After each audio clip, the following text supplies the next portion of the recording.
But no, in our society, it happens a little bit at a time.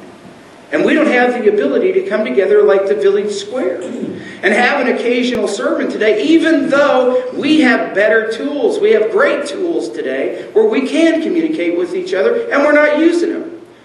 Back on the village square in New England, people would come together, they would make these decisions, and they organized themselves. We even had what they called our artillery sermons. When war was coming, when the British were coming, when we had to organize, there would be sermons that would be preached to empower our colonists, our brothers and sisters, to stand up and fight. It was a sin not to stand up and fight. And why was that? Oh, well, here's the history on that. Here's what everybody says on that. Well, it was the Stamp Act. Well, it was the Tea Act. Oh, it was taxation without representation. How? Of course we had to go to a war on that. That's not what caused the colonists to pick up arms. What caused the colonists to take up arms was the fact that along with passing taxes,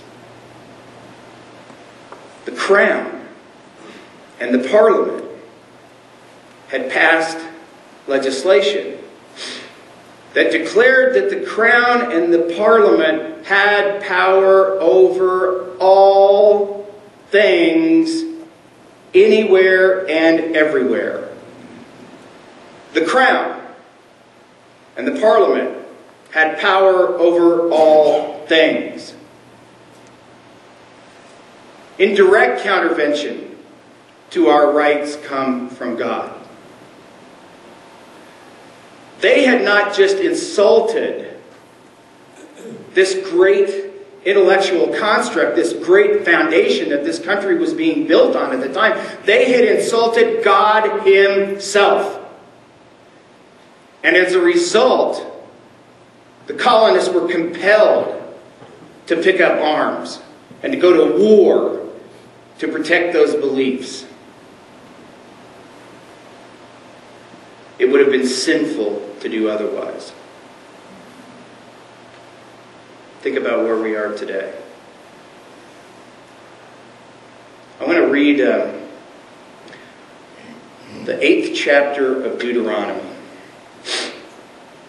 And I want you to think about the 8th chapter of Deuteronomy. I'm going to read quite a little bit of it, so we'll be here a while.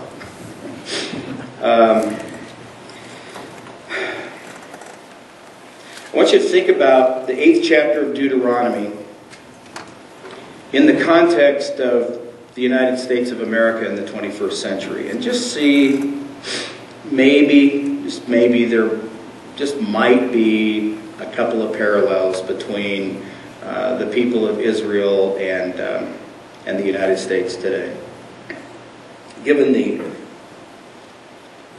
great blessings that have been bestowed upon us and the great blessings that were bestowed upon Israel. In the 8th chapter of Deuteronomy, and I'll read maybe just a little bit of the 9th too, but in the 8th chapter, Moses has taken the people of Israel to the edge of the Promised Land. And this is sort of his farewell address to the people of Israel, because if you remember, Moses was not allowed to enter the Promised Land. We think we have troubles. Think, oh Lord, gee, why is this happening to me? Think about Moses. Moses says to the people of Israel, "Take heed, lest you forget the Lord your God, by not keeping His commandments and His ordinances and His statutes, which I command you this day. Lest, when you have eaten and are full, and have built goodly houses and live in them, and when your herds and flocks multiply, and your silver and your gold is multiplied, and all that you have is multiplied, then your heart be lifted up, and you forget the Lord your God, who brought you out of the land of Egypt, out of the house of bondage, who led you through the great terrible wilderness, with its fiery serpents and scorpions and thirsty ground, where there was no water, who brought you water out of a flinty rock, who fed you in the wilderness with manna, which your fathers did not know, that he might humble you and test you, to do you good in the end. Beware, lest you say in your hearts, my power and my might and my hand have gotten me this wealth. You shall remember the Lord your God, for it is he who gives you power to get wealth, that he may confirm his covenant, which he swore to your fathers as at this day. And if you forget the Lord your God, and you go after other gods, and you serve them and worship them, I solemnly warn you this day that you shall surely perish.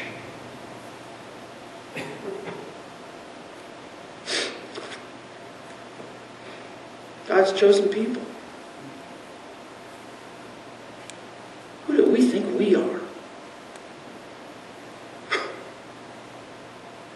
Israel disappeared for thousands of years. We're making the same mistakes. We're doing the exact same thing as appears in Deuteronomy. How is it that we've lost that city set on a hill? That goal. Whether you believe we should be a city set on a hill, I think everybody can agree that wouldn't we be better off if we acted like we were? God's chosen people disappeared from the face of the earth. They were scattered throughout the earth. Who do we think we are? The United States of America. Oh, a great country, great people. I love everyone in this room. I have a bond with everyone here, and you with each other, because we love our country, and we love our God, and we love the Word that God has given us. And we take seriously our responsibilities as Christian citizens. But we've turned. We think, oh, we can do anything. Matter of fact, we're such a big deal that we don't even have to earn anything anymore, because we can just print money. We don't even have to produce anything. How is it that we've gone from a country how have we become a country that creates its wealth and its worth and sees its worth by what we can buy as opposed to what we can produce? The Protestant work ethic. All the things that made us work together, where we could reason from one common set of values. That's where the strength comes from for our country. And it was true in the colonial period, and it's true today. And it wasn't just something in the colonial period where that concept was paramount. It was true throughout every state. You cannot go to a state constitution. You cannot go to the seal of hardly any state out there, and or the motto or something in the founding documents of any state, whether they became a state in the 1700s or the 1800s, 1900s, and not find some reference to the same thing that the founders had when they signed the Declaration, that they were relying upon divine providence, and they were pledging their lives, their fortunes, and their sacred honor in this great experiment. It happened in the state of Colorado. Oh, look at the state of Colorado. Oh, we're a swing state. Oh, that's going to be great. We get more TV advertising. We're going to be here for the presidential campaigns. We got to have competitive legislative districts so that we can be competitive here. It doesn't mean competitive, I'll tell you that one thing for sure. What it means is that Folks like us that believe the way we believe, we get split up. That's what that's all about. That's competitive district.